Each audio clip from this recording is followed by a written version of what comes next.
The bride left a note and then disappeared.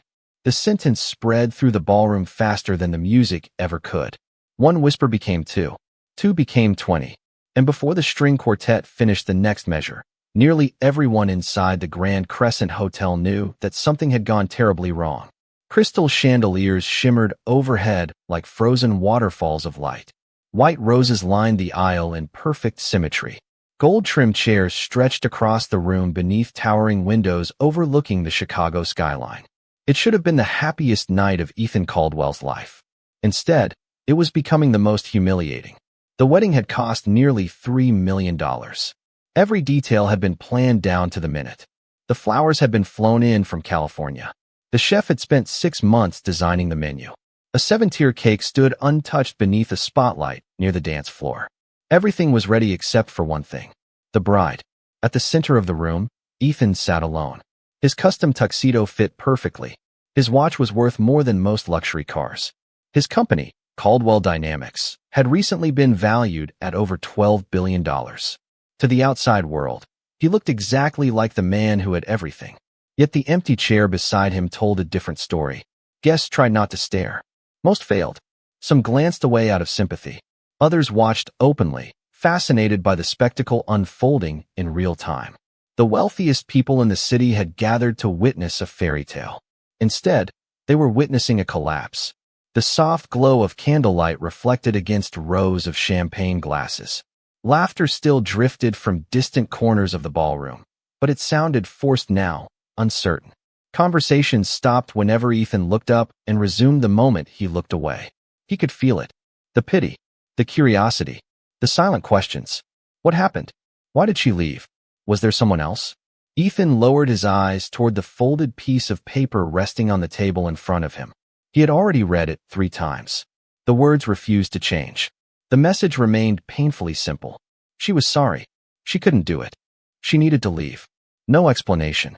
No goodbye. Just absence. Across the ballroom, photographers who had been hired to capture memories stood awkwardly beside their equipment, unsure whether to stay or leave. A wedding planner quietly wiped tears from her eyes. Even the band seemed uncertain, their music growing softer with every passing minute. Outside, the city sparkled against the dark evening sky. Traffic flowed along distant streets. People laughed in rooftop bars. Life continued as if nothing extraordinary had happened. But inside this room, time felt frozen. Ethan had spent his entire life solving problems. Investors trusted him with billions. Executives followed his decisions without question. Markets reacted when he spoke. Yet none of that power mattered now. There was no boardroom strategy for heartbreak. No acquisition capable of fixing an empty seat. No amount of money could convince someone to stay if their heart had already left. The room felt larger by the second. Colder, louder, lonelier. Then something unexpected happened. Near the back of the ballroom, among servers carrying silver trays and managers coordinating cleanup plans, a young black waitress paused. Her name was Naomi Brooks. Unlike everyone else, she wasn't staring at the billionaire because of his wealth. She wasn't interested in the headlines tomorrow morning or the gossip already spreading through the room. She was watching something else. Something most people missed. The look in Ethan Caldwell's eyes. The look of a man surrounded by hundreds of people who suddenly had no one beside him. Naomi Brooks had learned long ago that loneliness had a look. It was not always tears. It was not always sadness. Sometimes it wore an expensive suit and sat beneath crystal chandeliers while pretending everything was fine.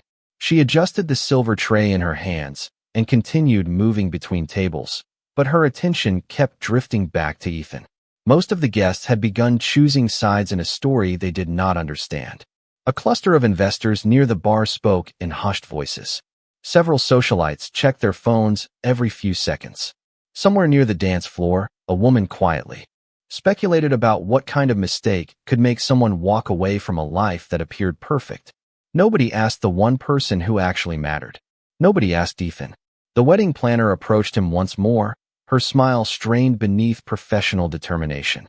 She offered to arrange transportation, cancel the remaining events, and coordinate with the vendors. Ethan nodded politely through each suggestion. His voice remained calm. His posture remained composed.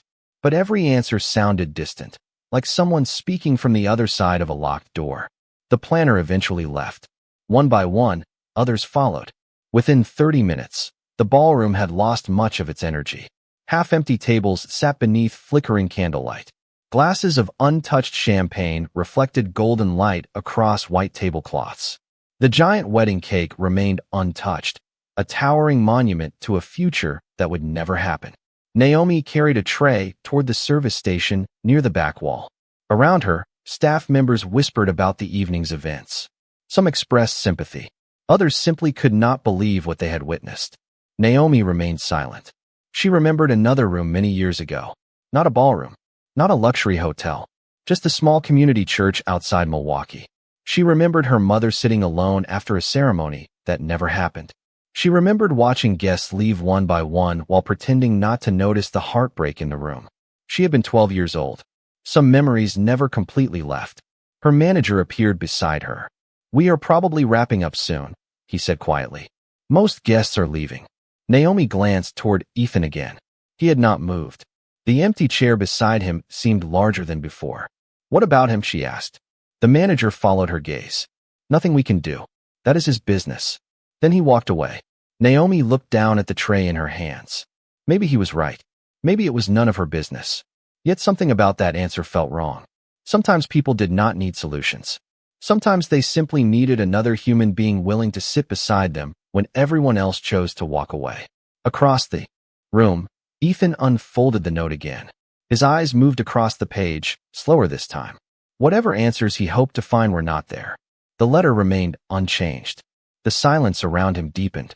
Outside the windows, snowflakes had begun drifting through the Chicago night, soft and weightless beneath the city lights. Inside, the last dance song of the evening started playing through the speakers. It had been chosen months ago for a celebration that would never happen. Ethan stared toward the empty dance floor. For the first time all night, something in his expression shifted. Not anger, not embarrassment, just exhaustion. The kind that settled deep inside a person after holding themselves together for too long. Naomi set her tray down. Her heartbeat quickened. She did not have a plan. She did not know what she was going to say.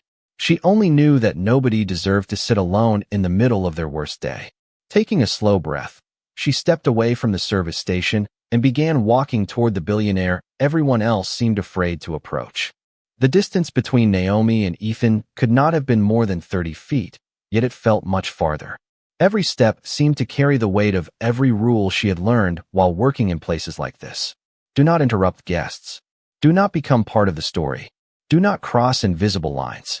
Yet tonight those rules felt strangely small compared to the silence sitting at table 12. The ballroom had grown quieter. Most of the guests had either left or gathered near the exits, speaking in low voices as chauffeurs pulled up outside. The string quartet had finished playing. Only soft instrumental music drifted from hidden speakers now, filling the room like a fading memory. Ethan remained seated beneath the glow of the chandeliers, staring at nothing in particular. His hands rested on the table beside the folded note. The powerful billionaire who appeared on magazine covers looked less like a titan of industry and more like a man who had forgotten where to go next. Naomi finally reached the table. For a moment, she simply stood there. Ethan did not notice her immediately. His thoughts seemed somewhere far, beyond the ballroom walls. When he finally looked up, surprise flickered across his face. Not because she was a waitress, because she was the first person to approach him without carrying a clipboard, a camera, or a question. Naomi offered a small smile. "Would you like some coffee?" she asked softly. Ethan glanced around the nearly empty room before letting out a quiet breath that almost sounded like a laugh. "I do not think coffee can fix this." Naomi nodded. "Probably not." The honesty caught him off guard. Most people spent their time trying to say the perfect thing. She did not. She simply pulled out the empty chair across from him and sat down for a second. Not long enough to be inappropriate. Just long enough to remind him that another human being was present. Ethan looked at her name tag. Naomi. The name felt familiar somehow. Grounded. Real. Unlike everything else that had happened tonight. "You should probably be somewhere else," he said. "Probably," she replied. "But everybody else seems busy talking about you instead of talking to you." For the first time all evening, Ethan looked genuinely amused. The corner of his mouth lifted slightly before disappearing again. Naomi noticed the change. Tiny, fragile, but real. Around them, Staff members continued clearing tables. Silverware disappeared into carts. Candles were extinguished one by one. The enormous ballroom that had been built for celebration was slowly being dismantled before their eyes. Ethan watched the process silently. "Do you know what the strange part is?" he asked after a moment. Naomi shook her head. "I spent years building companies. Every problem had an answer. Every setback had a plan. Tonight I realized there are some things you cannot negotiate." Naomi listened without interrupting. That alone felt unusual. Most people rushed to fill uncomfortable silence. She let it exist. She let him breathe inside it. Snow continued drifting beyond the towering windows. The city lights reflected against the glass like distant stars. Somewhere near the entrance, the wedding planner quietly thanked the remaining staff for staying late. The night was ending, yet something unexpected was beginning. Naomi looked toward the empty dance floor and then back at Ethan. A thought entered her mind. Simple, ridiculous, completely against protocol. She hesitated for only a second before leaning slightly closer and lowering her voice. "I have an idea," she said. Ethan raised an eyebrow. Naomi smiled faintly. It might sound crazy. For the first time all night, genuine curiosity appeared in his eyes. Naomi studied Ethan's face for a moment, wondering if she should take the idea back before it fully escaped into the world. It sounded absurd even to her. Yet sometimes the simplest acts carried the most weight. Around them, workers folded linens, stacked chairs, and quietly erased the evidence of a celebration that never happened. The ballroom looked less like a wedding now and more like the final scene of a play after the audience had gone home. Ethan leaned back slightly. "All right," he said. "What is this crazy idea?" Naomi glanced toward the empty dance floor. The polished surface reflected the chandelier light in long golden streaks. "Everybody keeps looking at you like you are the saddest person in Chicago tonight." Ethan laughed softly through his nose. "That might be because I am." "Maybe," Naomi said. "But they are also waiting for you to stay that way." Ethan's expression shifted. There was truth in that. He had built a career recognizing patterns, and tonight he could see one clearly. People loved success. They respected power. But they were fascinated by failure, especially public failure. Naomi nodded toward the dance floor. "So do not give them the ending they expect." Ethan looked confused. "And what ending is that?" Naomi smiled. "The one where you sit here alone while everyone leaves feeling sorry for you." The music changed again. A slow piano melody drifted through the nearly empty room. Somewhere near the entrance, a photographer packed away a camera case. A hotel employee rolled a cart of untouched desserts toward the kitchen. Time continued, moving whether people were ready or not. Naomi stood from her chair. "Come on." Ethan blinked. "Come on where?" "The dance floor." He stared at her as though she had suggested flying to the moon. "You cannot. Be serious." "I am completely serious." Ethan glanced around the room. "I do not dance." Naomi folded her arms. "You built a $12 billion company. That is different." "How?" There were spreadsheets involved. For the first time all evening, Naomi laughed. A real laugh. Warm. Unforced. The sound surprised Ethan more than anything else. It reminded him how long it had been since he had heard genuine joy instead of strategic politeness. Naomi extended a hand. "Nobody is asking you to become a professional dancer.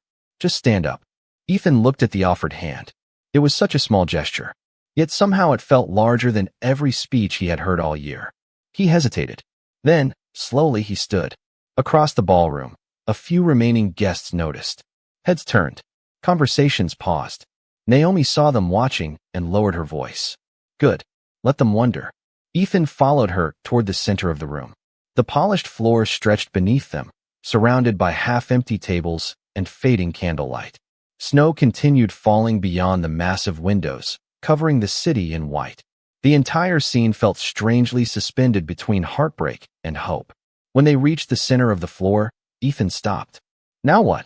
Naomi looked around dramatically as though checking for hidden instructions. "Honestly," she said, "I did not think this far ahead." Ethan laughed.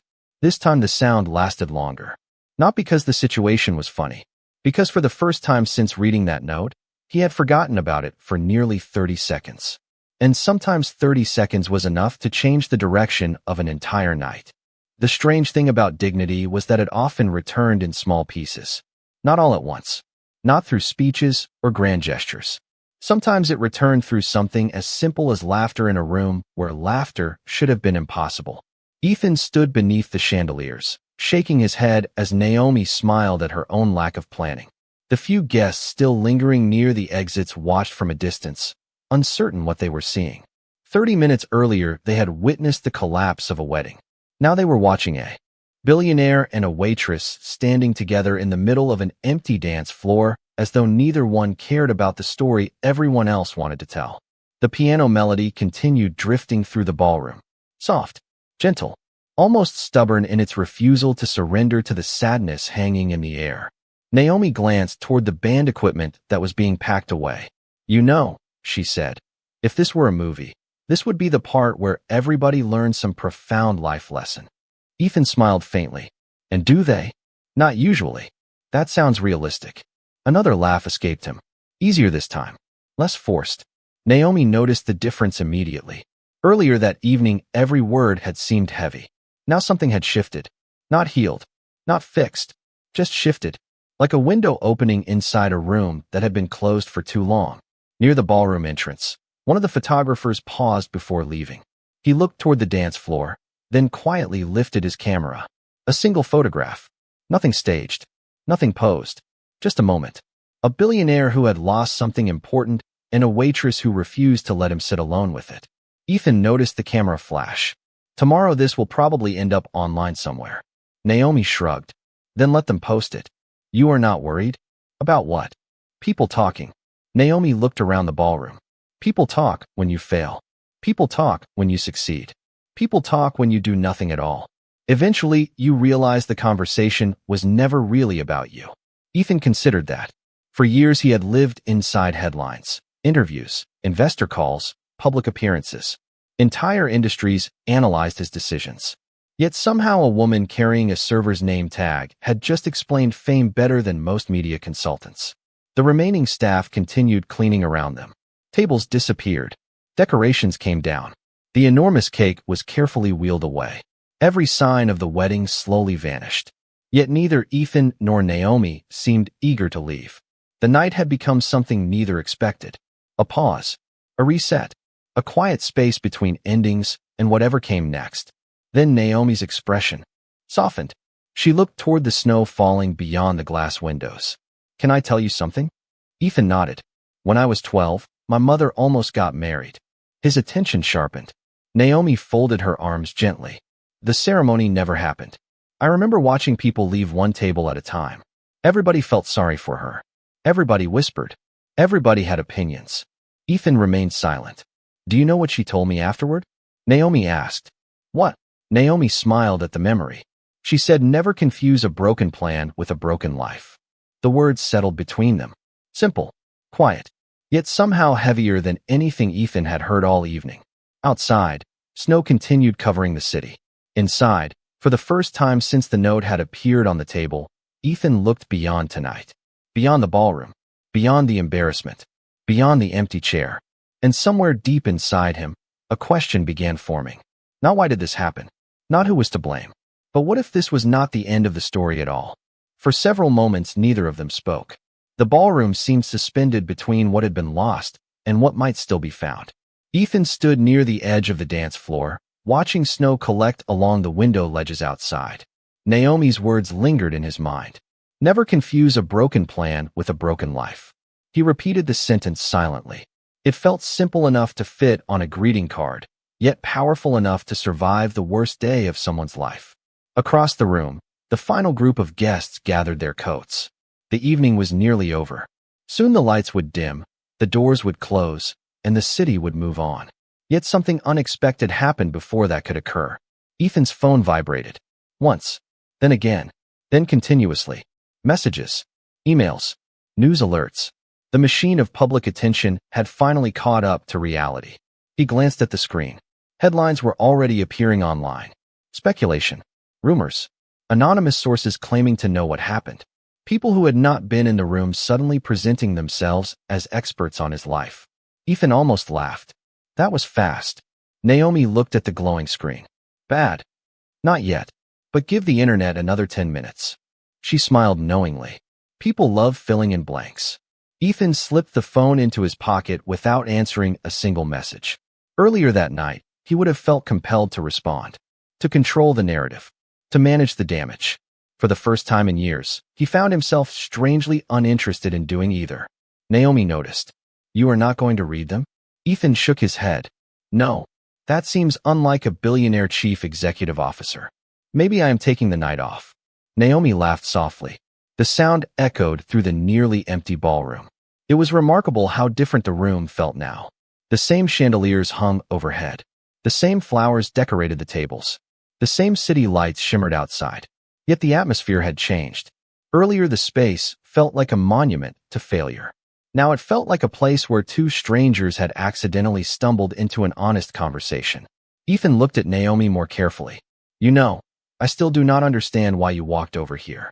She tilted her head. "What do you mean? You could have gone home hours ago. Everyone else was leaving. Why stay?" Naomi considered the question. Her answer took longer than he expected. "Because I know what it feels like when people stop seeing the person and start seeing the story." Ethan remained silent. Tonight, everyone saw a billionaire abandoned at a wedding. Nobody seemed interested in seeing a human being having a terrible day. The words landed gently but directly. Ethan looked away toward the windows. Deep down he knew she was right. For years people had treated him like a symbol. Success, wealth, influence, leadership. Very few had bothered asking whether those labels felt heavy sometimes. Naomi glanced toward the ballroom entrance. Her shift had technically ended almost an hour ago. Yet she made no move to leave. "Can I tell you another secret?" she asked. Ethan smiled. "Apparently tonight is full of those." Naomi nodded toward the untouched wedding cake being rolled toward the kitchen. "I always hated seeing good cake go to waste." Ethan followed her gaze. For a second, he looked confused. Then, realization appeared. "You are thinking about cake right now?" "Absolutely." Ethan laughed harder than he had all evening. The sound carried through the ballroom, bright enough that several staff members turned and smiled without even knowing why. And in that moment, something neither of them expected began to happen. The worst night of Ethan Caldwell's life was slowly becoming one of the most important. 10 minutes later, 2 slices of wedding cake sat on a small table near the ballroom windows. The staff had officially given up trying to preserve every detail of a celebration that no longer existed. Most of the decorations were gone now. Chairs had been stacked. Flowers had been removed. The room that once held hundreds of guests now felt surprisingly intimate. Ethan looked down at the towering slice of vanilla cake in front of him. "I am fairly certain this cake cost more than my first car." Naomi nearly choked laughing. "That is the most billionaire thing you have said all night." Ethan smiled and took another bite. The truth was he had not realized how hungry he was. Not just for food, for normal conversation, for honesty, for a moment that did not revolve around expectations. Naomi sat across from him, her uniform slightly wrinkled after the long shift.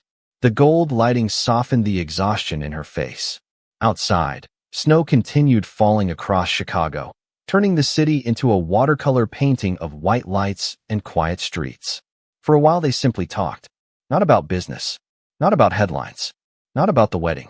They talked about favorite foods. Terrible first jobs. Cities they wanted to visit.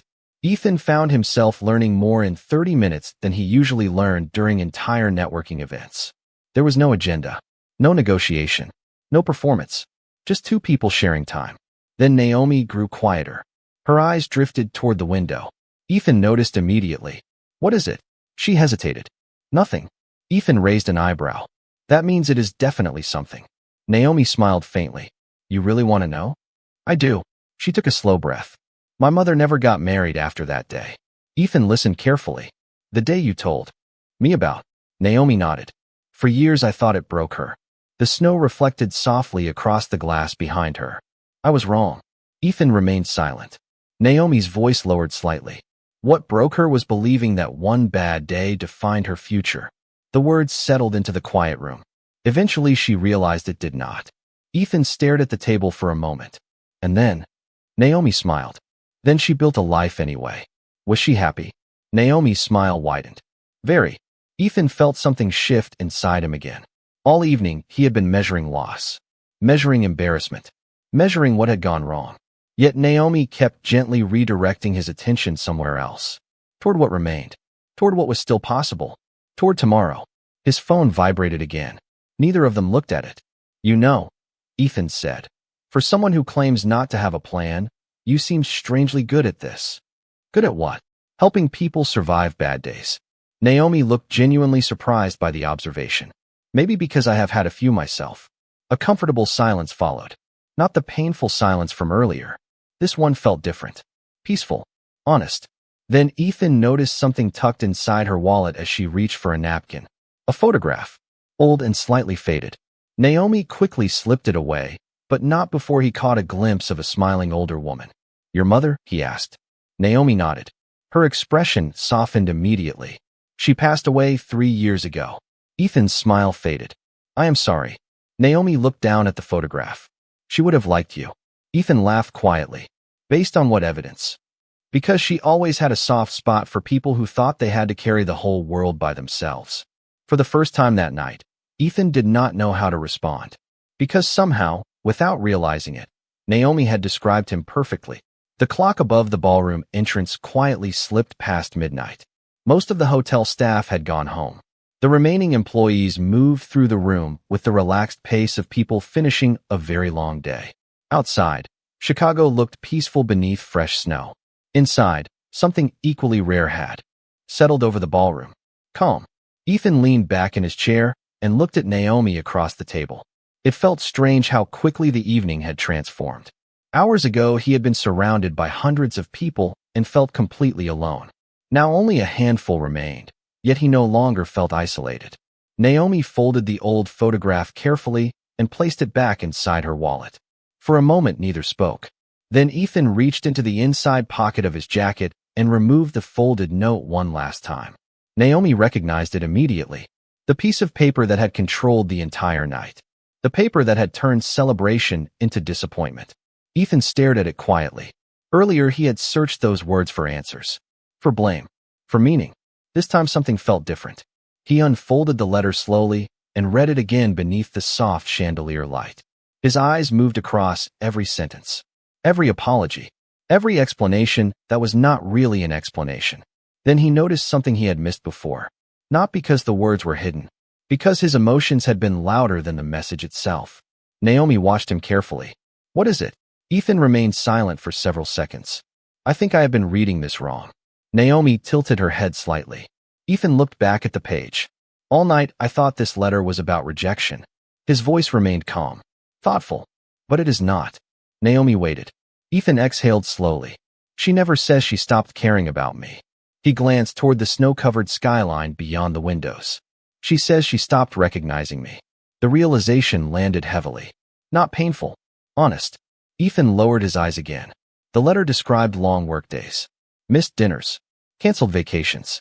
Conversations replaced by conference calls. Dreams postponed until some future date that never seemed to arrive. None of it sounded dramatic. That was what made it difficult. There had been no betrayal.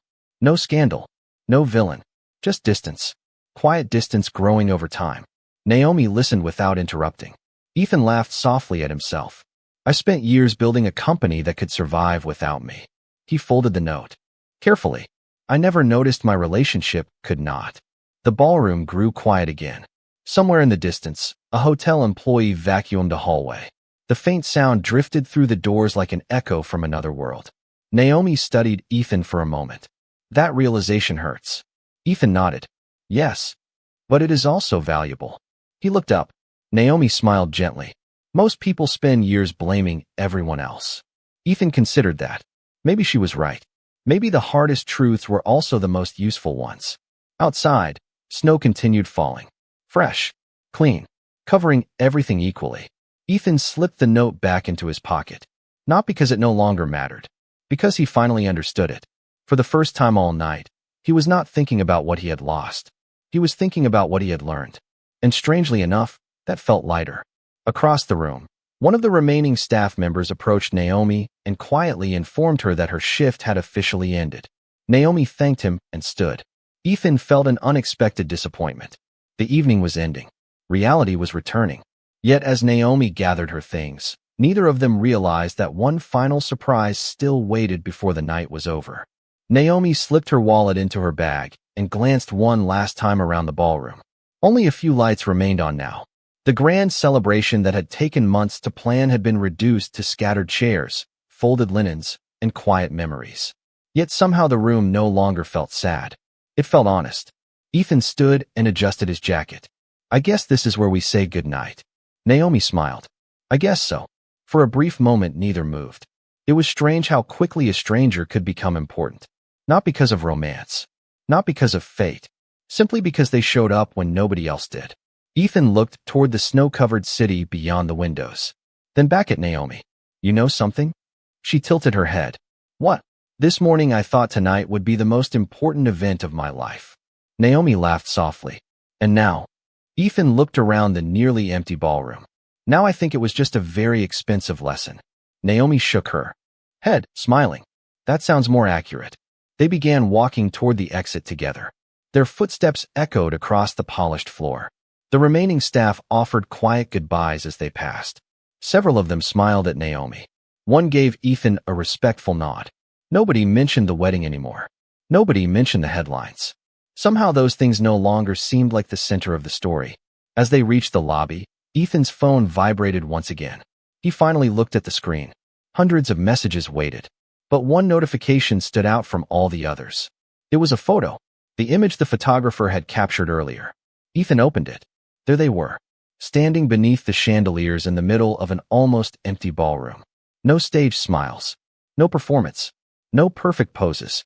Just two people sharing a moment of unexpected kindness. Naomi leaned closer to look.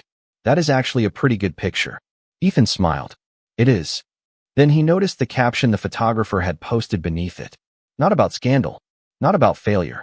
Not about a billionaire left at the altar. The caption read, sometimes the person who saves your night is the one nobody notices at first. Ethan stared at the words for several seconds. Then he quietly put the phone away. Outside, the cold air greeted them as they stepped beneath the hotel awning. Snow drifted through the city lights like tiny stars. Cars moved slowly along the street below. Chicago continued living its ordinary life. Naomi pulled her coat tighter. Well, tomorrow is a new day. Ethan nodded. For the first time all evening, the future did not feel frightening. It felt open. Thank you, he said. Naomi smiled. For what? Ethan looked at her. Really looked at her. For reminding me that one bad day does not get to write the rest of the story. Naomi's eyes softened. My mother would have liked hearing that. A black car pulled up to the curb. Ethan's driver had finally arrived. The door opened. The moment had come. Yet before getting inside, Ethan paused. Can I ask you one last question? Naomi nodded. Sure. Ethan smiled. What are you doing tomorrow? Naomi laughed. Working another shift. Ethan shook his head. Of course you are. They shared one final laugh. Then Naomi started walking toward the train station entrance across the street. Ethan watched her disappear into the softly falling snow. Hours earlier, he had believed the night was ending with loss. Instead, it ended with perspective. The wedding was gone. The plans were gone. The future he expected was gone. But something more valuable remained. Grace. Because money had filled the ballroom. Success had built the event. Power had attracted the crowd. Yet none of those things saved the man sitting alone at the center of it all. Kindness did.